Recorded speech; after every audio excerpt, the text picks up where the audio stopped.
कैसे हो दोस्तों। मैं मोहम्मद नईम शेख तुम्हें बताना चाहता हूँ कि मैं कुछ यूट्यूब पे बैठा और जितने भी बड़े बड़े यूट्यूबर है और जो मोदी के ऊपर वो वीडियो बना रहे तो मैंने उनका स्क्रीन शॉट लिया जो आपके स्क्रीन पे कंटिन्यूसली चल रहा है।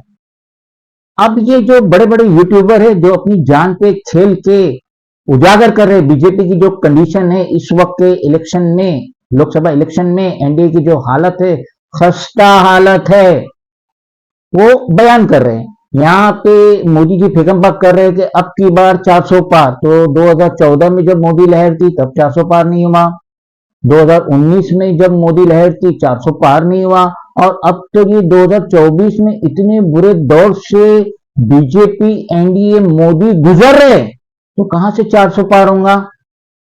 इनके सामने इंडिया अलायंस है जहां पे कद्दावर अपोजिशन लीडर है जिनका सीट शेयरिंग में समझौता हो गया है।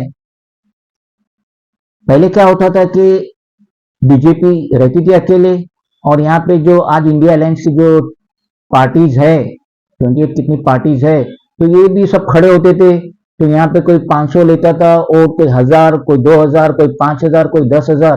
तो जिसकी वजह से मेन अपोजिशन जो रहता था, चाहे वो कांग्रेस रहे या फिर वो समाजवादी पार्टी रहे या ममता बनर्जी रहे, जो भी रहे, तो उनके कैंडिडेट को उतनी सीट का नुकसान होता था, वो हार जाते थे। लेकिन अब तो यहाँ पे बीजेपी एनडीए और यहाँ पे इतनी सारी पार्टी का अलायंस है तो ये सब तो अपने कैंडिडेट खड़ा नहीं करेंगे, वो अपने में से किसी एक को खड़ा करेंगे। तो अब यहाँ पे जो तसादुम होता था बीजेपी अकेली और यहाँ पे 20-25 पार्टियां तो सब वो वोट बढ़ जाते थे, जिसकी वजह से उसका फायदा बीजेपी को होता था। मामूली मामूली मार्जिन लोकसभा में भले ही वो 5, 10, 50 हजार है, लेकिन असेंबली इलेक्शन में तो 250, 300, 500, 800 वोट से हार जाता था एमएलए का कैंडिडेट। तो यहाँ पे जब इंडिया अलायंस है और यहाँ बीजेपी है तो बीजेपी को भी बहुत ही ज्यादा टेंशन क्रिएट हो रहा है।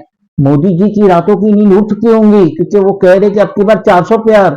अरे भाई, जब तुम्हारा पूरी लहर थी 2014 में, 2019 में, उस वक्त आप 400 पार नहीं किए तो आज तो आप बहुत बुरे दौर से गुजर रहे हैं।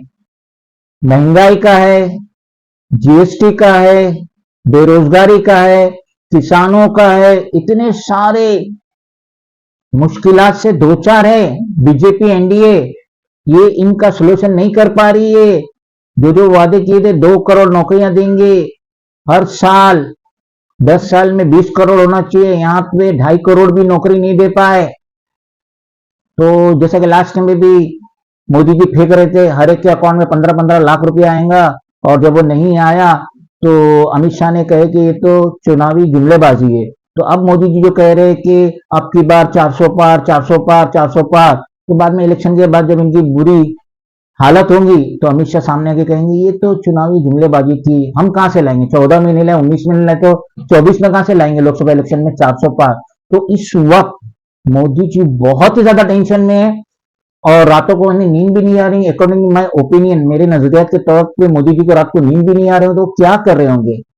मोदी जी जब रातों को नींद नहीं आती, करवटें बदलते हैं, तो मुझे ऐसा लग रहा है कि मेरे जो फेवरेट थे गीतकार शैलेंद्र, और शायद उनकी जिंदगी का आखिरी गाना था ज्वेल थीफ का जो लता दीदी ने गाई थी एस डी बर्मन की म्यूजिक में और वैजंती माला पे फिल्माया गया था, जिसके बोल थे रुला के गया सपना मेरा, बैठी हूं कब हो सवेरा, रुला के गया सपना मेरा। तो मोदी जी के भी सपने में ये गाना अक्सर आ रहा होगा, जब भी उठते होंगे फेकम बक करे 400 पार, 400 पार, 400 पार। और उन्होंने सारे हथकंडे अपना दिए अपोजिशन के खिलाफ। केजरीवाल को भी जेल में भेज दिए, संजय सिंह को भी जेल में भेजे थे जिन्हें बेल हो गई, और अभी हेमंत सोरेन को भी भेज दिए जेल में, मनीष सिसोदिया भी है, उनके लॉ मिनिस्टर भी है दिल्ली के, सब जेल में है, कब बेल मिलेंगी मालूम नहीं। उसके बावजूद भी एनडीए अलायंस में कोई भी कमी नहीं आ रही है।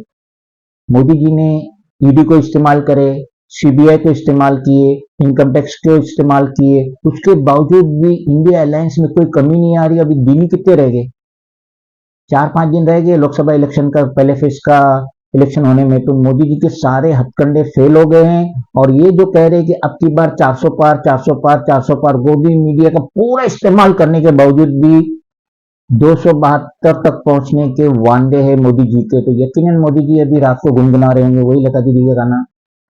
रुला के गया सपना मेरा, बैठी हूं कब हो सवेरा, रुला के गया सपना मेरा।